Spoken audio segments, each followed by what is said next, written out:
was doing a Bible study on this passage, and she was saying, this passage actually alludes to an age-old truth that religious leaders who want to can always find a legitimate reason to not stop and help the hurting in front of them. And I just thought that was, so profoundly true. I mean, we think about all the realities today of, hurting people and all the reasons why we can't, separation between church and state, and I don't want to, all these different reasons why we avoid kind of helping the hurting people in front of us. And I think, kind of going back to what Stephanie was saying, I think the other piece of this passage is that we always want to be able to say, well, what's enough? What do I have to do? What's good enough? And so that we don't have to give it all. But Jesus, just make it clear what's enough, and I'll do enough. And so, and I think kind of what you were saying, Laura, with this passage, Jesus brings it out of the metaphoric into the tangible, the real embodied love. Well, I think the same thing is true in the parable of the rich young man as well. And I think in both of these, they come with this question of what's enough, because they think they've done enough and they've got enough. And then Jesus says, no, that's not enough. There's more required. And I think that there is kind of this fallacy that Western Christianity has kind of lived under. It is this belief that we can be beneficiaries of the resurrection without having to endure crucifixion. And I believe that is this desire that really kind of waters down our faith in such profound ways. And I think this passage is a really good example of it. And I want to just read real quickly Dr. King, a piece of Dr. King's sermon that he did on this passage. He said, it's a sermon from November 20th, 1955. He says, now, without a doubt, Christian social responsibility includes the sort of thing the Good Samaritan did. So we give to the United Appeals, the Red Cross, and all types of unfortunate conditions. In the midst of such staggering and appalling conditions, we cannot afford to pass by on the other side. Like the Good Samaritan, we must always stand ready to descend to the depths of human need. The person who fails to look with compassion upon the thousands of individuals left wounded by life's many roadsides is not only unethical, but ungodly. Every Christian must play the Good Samaritan. But there is another aspect of Christian social responsibility, which is just as compelling. It seeks to tear down the unjust conditions and build anew instead of patching things up. It seeks to clear the Jericho road of its robbers, as well as caring for the victims of the robbery. And I just love how when we do biblical interpretation and we get down to what feels like the core, there's even deeper levels and layers. Yes. And what the Good Samaritan does, while it is applaudable, it is great in many respects, it is compassion and mercy, but he doesn't do justice. And what Dr. King is trying to advocate for, like, how do we understand this passage as not just the appeal to compassion and mercy, but how do we press in even further and actually pursue justice? And I think it is so rich and profound, and it's a word that needs to be heard in the body of Christ today. But I'll also just say the other side note to this passage is the reality that if the wounded man on the side wasn't unconscious and he actually would have woke up and saw who was helping him, he probably would have refused his help. Yeah, say more about that. He needed it. And so, like, it speaks to the depth of distortion of our vision in regards to who our neighbor is, because we have actually been so socialized by the logics of this world that we actually think that some people are so categorically different from us that they cannot be our neighbor, that they could not be somebody that God is actually commissioning us to pursue life together with, to actually defend the interest and the needs and the integrity of that other. And we're seeing this play out right now in the midst of, what's going on again with our Asian American brothers and sisters right now, being deemed as perpetual foreigners. I know we're going to talk about it briefly, but we're seeing people just walking down the street, minding their own business, getting assaulted. And then they are getting being slandered and called everything but a child of God and told that this is not their home. This is not where they're supposed to be. And this logic is directly connected to this parable of the Good Samaritan, where we can actually be so conformed to the patterns and the logics of this world that are so anti-gospel that we start to see one another as anti-human and not equitable image bearers of God's and people that we are inherently disconnected from and not bound to.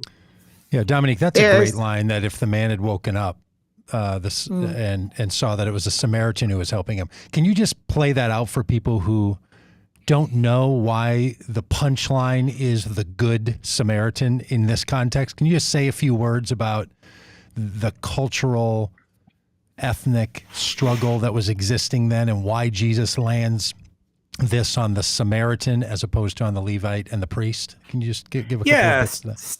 Stephanie kind of spoke to it briefly, but Samaritans were seen, they were despised people. They were seen as less than. They were historic enemies of the people group in which this wounded man represented.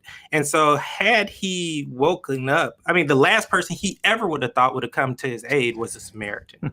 And had he woken up, he would have actually seen the Samaritan as someone who was inferior, who actually should not have been in contact with him, touching him. And so therefore he would actually cast him off as opposed to receive the blessing that the Samaritan actually had for him.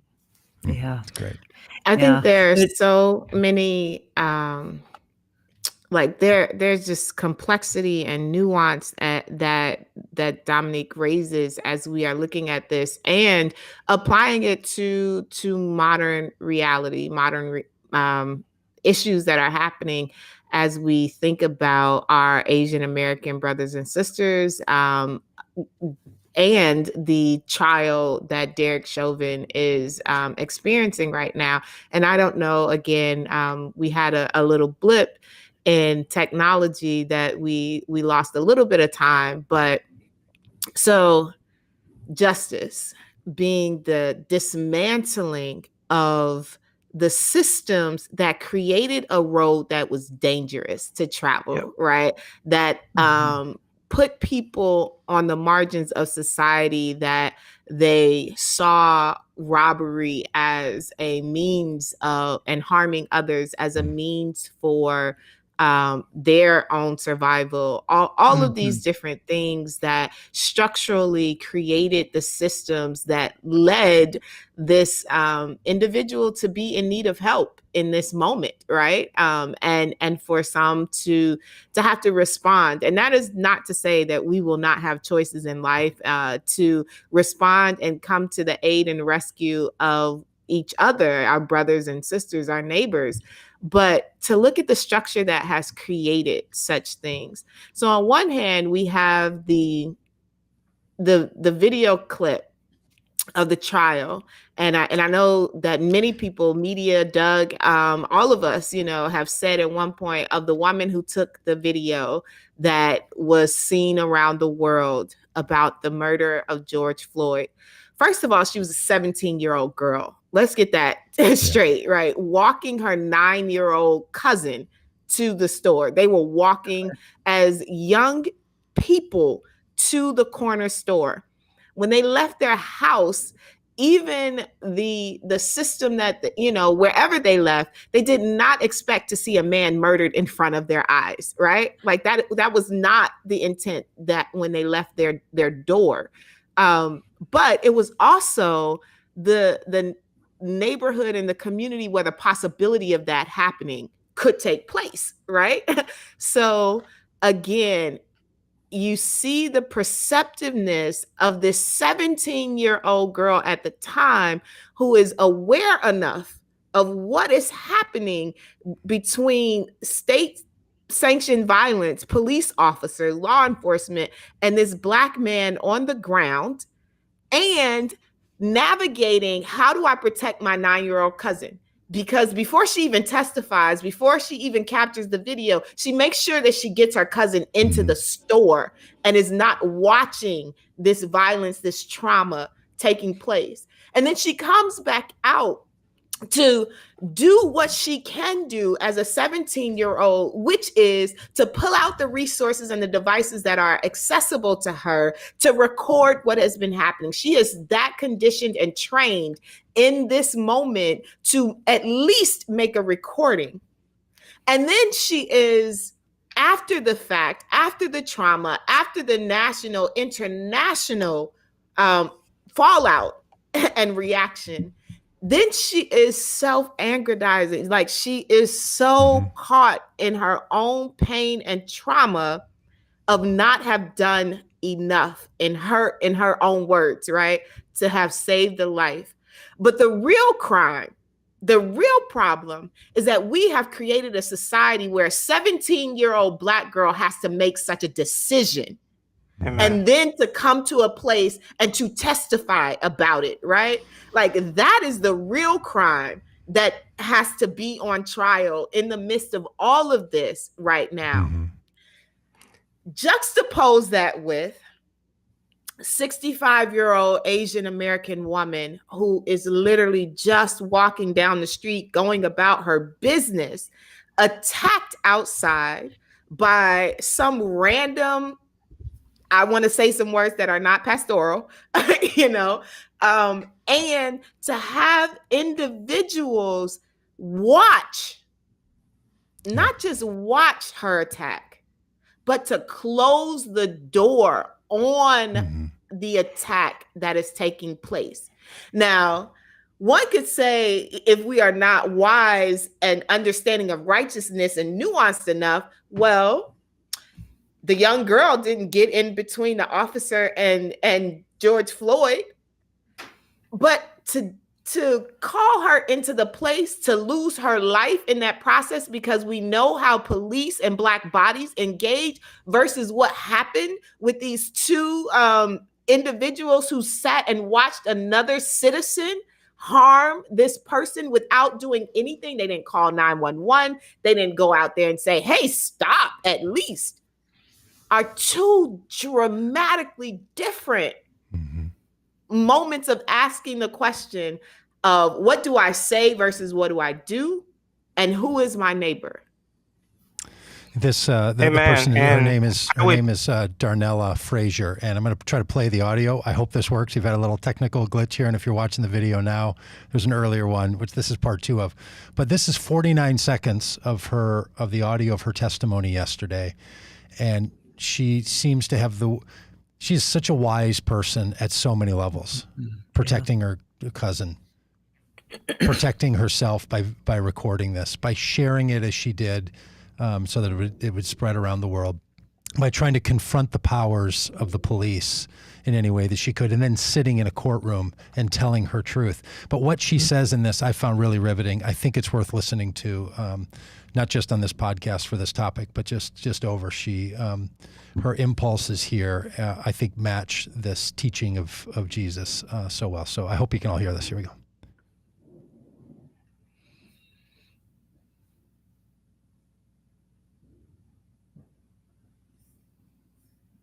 We can't hear it yet, Doug. Oh, you can't hear any of that? No. Okay, sorry about that. Okay, well, I apologize. We have a little technical glitch here. We can't do it. So I'll just try to do a simple. She basically says, I saw in him the people who look like me, look like my family. I wish I had done more. Every night I apologize, she says, to George Floyd for not intervening to try to save his life. She felt it was, as you put it so well, Stephanie, that it was her responsibility. And the lawyers and others said, and she even said, but it wasn't my job to stop the killing. It was the police officer's job to stop the killing. But she was not setting herself away. She was saying, this is all of us. It's this moment. This is the question that the Good Samaritan question asks, that the Holy Week asks, that Good Friday asks, is your point earlier from the earlier part of the podcast, Dominique. Were you there? Where are you? Where do you find yourself in this? And look, if Easter stories were just a reminiscence of what happened in the past and we're just telling some 2,000-year-old story and who cares, it wouldn't carry us. It wouldn't propel us. The thing is, this is happening in our streets. It's happening in our families. It's happening in our businesses. This kind of struggle and violence is built into the human systems and structures that we live in.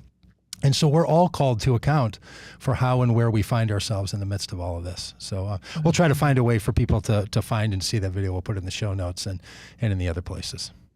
And Stephanie, I just want to thank you for really kind of parsing out the nuance that exists between those two realities. And I want to say, for anybody who is really casting blame on this 17-year-old girl doing all that she could, the real piece of the Jericho Road that we have to examine is the fact that we live in a nation that has, and this is not, and it's a shame we have to qualify this, but for the sake of folk, I know we have to qualify this. This is not an indictment on all law enforcement, but we live in a society where there is this kind of fraternal unity of the badge, where you can see these other officers who are standing by and watching, who it was their responsibility to intervene. It was their job. Instead of doing what they should have done, they're warding people off, telling them why they can't intervene, denying him access to medical services that could have potentially saved his life. They are defending the line. And the Jericho Road that we have to really reckon with in this nation is the fact that we have people whose job it is to protect and serve, who sometimes are more interested in defending the line than doing their job. And if we are going to do the deconstruction of that element of the Jericho Road, we are going to perpetually have the same conversation over and over and over again. And we're going to perpetually see officers who literally murdered somebody on video, and we're having a trial to figure out if they actually are guilty or innocent. Like, this is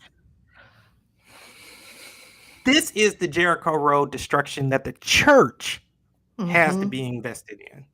We can't be so committed to rhetorics of law and order and the notion that anything that is not in alignment with blue lives is actually anti-gospel.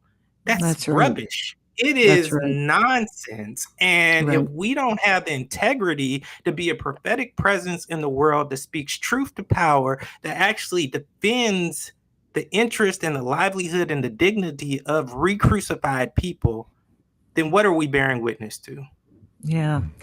Dominique, I the phrase that comes to me is that Jesus was murdered by law and order people. It was a law and order mixed with religion that was a toxic element that took him to the cross, right? It was religious leadership and state-sponsored execution that took him to the cross. And we got to say that, and we've got to proclaim that, right? The truth of the ministers gathered outside the courthouse, kneeling in prayer, right? The reality that there is a justice that we know must come, and it's got to come no matter what. It's got to come in the midst of the line. It's got to be the young guys standing around, right, saying, you've got to get your knee off that man's neck. I mean, it's got to come within the system. It's got to come without the system, from the outside. And it takes all of us.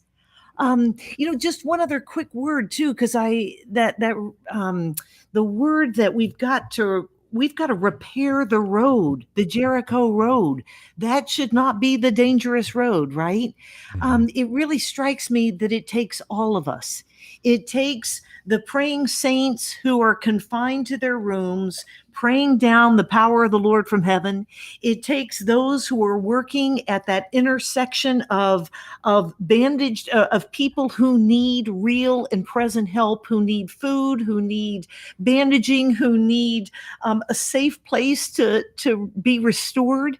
And it takes those who are policymakers. It takes those who are in positions where their votes matter, right? Their voices matter. The corporation leaders who are saying this is not going to stand, right? It takes all of that. And there's no part left out of that. And I think that's also something we proclaim as the church, that it takes every single hand, right? All of us together. And it takes, to go back to our Asian brothers and sisters, it also takes the compelling of bystanders to step in and to intervene with the power that they have access to, right? So again, we can understand a 17-year-old girl in the face of 4 law enforcement agents that have probably murdered others in her community is not the same as 2 individuals at work looking outside of a glass door, willing to close the door on it and to look away. 3 people, right? And to not intervene in any kind of way. So to your point, that it takes all of us, including the compelling of every last one of us, using the resources and the power that we have access to. There is not a single one of us that has no access to some form of power. Yeah, and it also takes us kind of having the integrity to live in the complexity of life. So one of the officers who was warding people off from actually intervening in the George Floyd murder was an Asian American. And Black folk were pissed, and they were outraged that this other person of color of the BIPOC community was actually subscribing to white supremacy and deathly realities.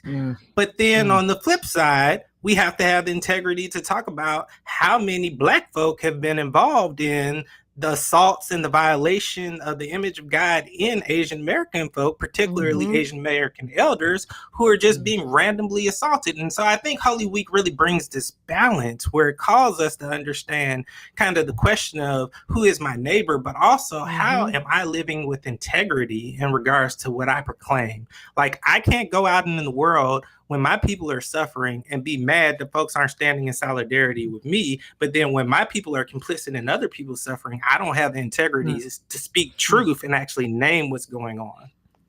Yeah, it is so well said. Look, the parable that we're talking about is the parable of the Good Samaritan. So if you're new to this video, if you're watching it on the video and you're wondering where the context is, there's an earlier video that we restarted. But in that parable, which we talked about so well in the first segment, Jesus is asked by a religious leader, right? What must I do to be on the path of life? And Jesus says, well, how do you read the law? And he says, love God and love your neighbor. And Jesus says, well, go and do that then. And then the text puts it this way. But the man wanted to justify himself. So he asked, who is my neighbor? Now, look, there are times when there's a really deep question we all ask about who my neighbor is.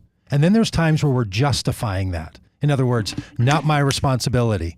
This is a court case, in my view, where the defense is basically saying the police did not have a responsibility to George Floyd because he was a criminal, he was intoxicated, he was the wrong kind of person. So he had no responsibility to him. If there ever was a play out of, because he wanted to justify himself, he said, I am not responsible for him. Yet all these other people in the crowd, the bouquet of humanity, as the prosecution put it in this case, was saying, we have a responsibility to him, but the system of power said you can't intervene. So it is this moment this is, I think, why it's captured so many of our passions and so much of our call, because you see what has been talked about played out in this narrative and in this video, and now there's a trial which is going to expose, in that painful, slow way that trials do, the realities. And this is not going to be the final time. This is going to keep going. This is a teaching that has to embed in us and live through us and continue all the way through. Anybody want a final word? I know we've run up right up to our promised ending time for all of you, but anybody else want a final word here on this Wednesday of Holy Week and this Wednesday of Reckoning Week? Well, I would think only Jesus, say go and do. Yeah, that's Jesus' final word on that. That's right. So may you all go and do likewise. We do this as a daily podcast. If you're a regular just on our Wednesdays, so glad to have you. If you're just a podcast listener on Wednesdays, so glad to have you. If you want to participate with us in what we do across the board in our Vote Common Good daily podcast, 10 a.m. every day except Wednesday, when we come to you a little early because there's a lot of work to do on Wednesdays. So we come to you at 9 a.m. Central Time, 10 a.m. Central Time on all the other days. So we will see you next week if you're a regular here on Wednesdays, and we'll see you tomorrow if you're a regular on the podcast. So good to have you with us. Thanks all. Bye, everybody.